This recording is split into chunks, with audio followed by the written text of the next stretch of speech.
नमस्कार दोस्तों, biology online classes में आपका स्वागत करता हूं। अध्याय 3 मानव जनन कक्षा 12 के लिए बहुत इम्पोर्टेंट वीडियो। ये भाग दूसरा है। पहला भाग जिन लोगों ने ना देखा हो वो मेरे चैनल को सब्सक्राइब करिए। सब्सक्राइब करने के बाद बेल आइकन दबाइए, जिससे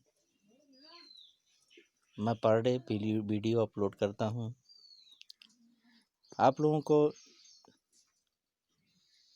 YouTube में ढूंढने की ज़रूरत नहीं पड़ेगी, आपको नोटिफिकेशन मिलेगा और सब्सक्राइब करने के बाद आप को नोटिफिकेशन मिलने की वजह से ढूंढना नहीं पड़ेगा वीडियो को। परीक्षा, जैसा कि जानते हैं कि परीक्षा की दृष्टि से कक्षा 12वीं की क्लास जो बोर्ड एग्ज़ाम के लिए होती है, बहुत इम्पोर्टेंट है ये। आप लोग सीरियल बाय सीरियल वीडियो देखिए। अध्याय 3 चल रहा है। मैंने अध्याय 1 और 2 भी बना करके वीडियो अपलोड किया है। जिन लोगों ने ना देखा हो वो जाएं मेरे चैनल पर और वीडियो को देखें। चलिए आइए शुरू करते हैं भाग 2 अध्याय 3 मानव जनन।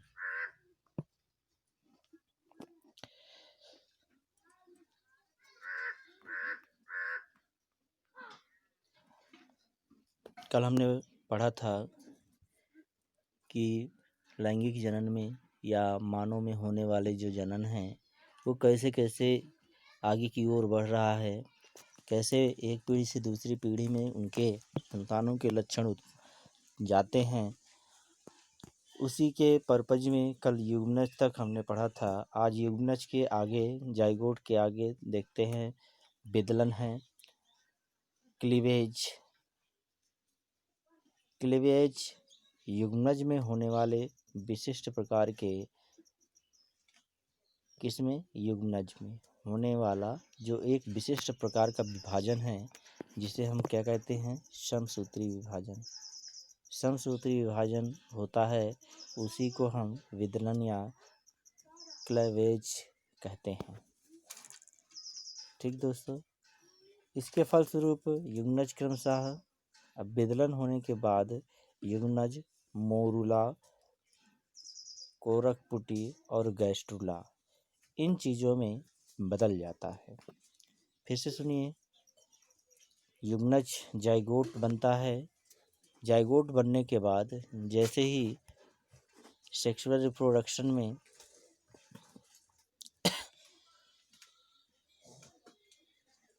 जब आपस में युग्म सम्मिलित होते हैं, संक्रमण करते हैं, क्रॉस सेक्शन होता है, तो उसमें जाइगोट का निर्माण होता है।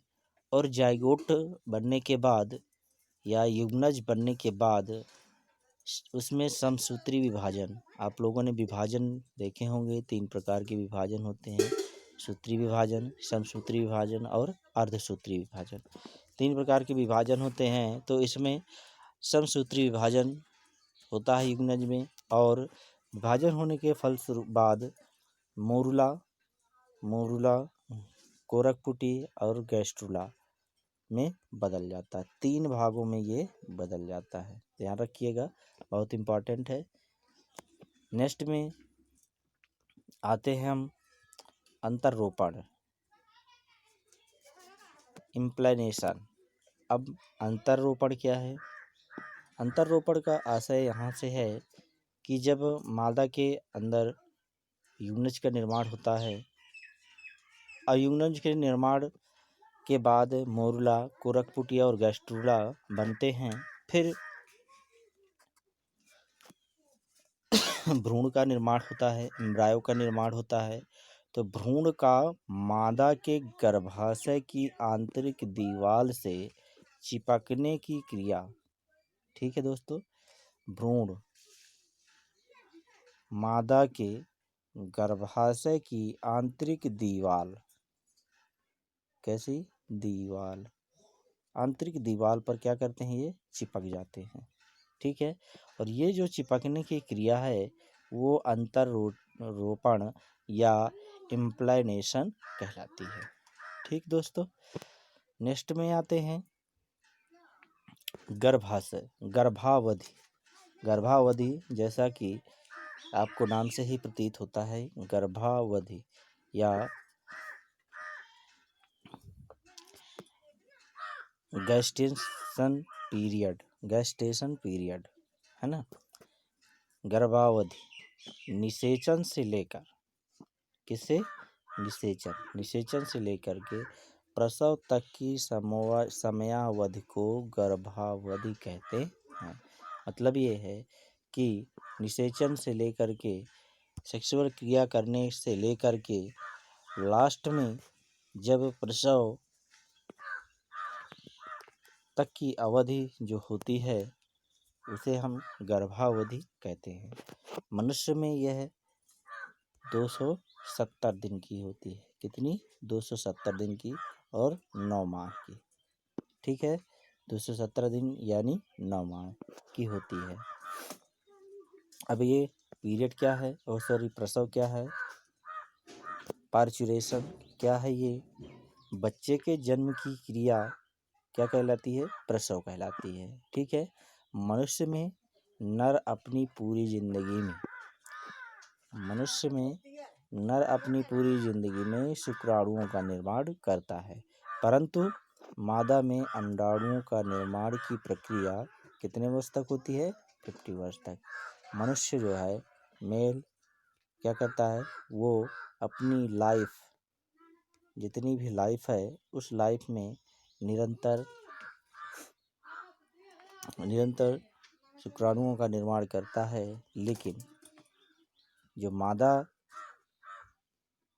स्त्री है वो अंडाणुओं का निर्माण ओनली 15 ईयर्स के बाद क्या हो जाते हैं, 15 ईयर्स में बंद हो जाते हैं। ठीक है, अब आते हैं नर जनतंत्र का चित्र है, ये वेरी इम्पॉर्टेंट है परीक्षा की दृष्टि से। ये अक्सर नर जनतंत्र का चित्र बनाइए, इस तरह के क्वेश्चन जो है आपकी बोर्ड परीक्षा में पूछे जाते हैं। सही, इसमें ये आपका शिश्न भाग है, ये वृषण है, ये शुक्रवाहिनी नलिका है, ये शुक्राशय है, ये मूत्राशय है, और ये इससे जुड़ा हुआ नली है, और प्रोस्टेट यूट्रिल है इधर तुम्बिका है। तो इस तरह आप लोग देख सकते हैं और इस चित्र को अच्छी तरह आप बना भी सकते हैं। ठीक है,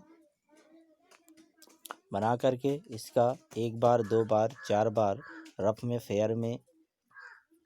में इसका डायग्राम बनाइए, और ये निश्चित तौर से परीक्षाओं में पूछा जाता है। वेरी वेरी इम्पॉर्टेंट है, जैसा कि मैं यहाँ भी दर्शा चुका हूँ अपनी नोट्स में भी कि ये परीक्षा की दृष्टि से बहुत इम्पॉर्टेंट है। तो आप लोग भी इसको वेरी वेरी इम्पॉर्टेंट लगा करके इससे चित्र को बनाइए और अपने माइंड मेकअप में कीजिए। नेक्स्ट में आते हैं हम नर जननतंत्र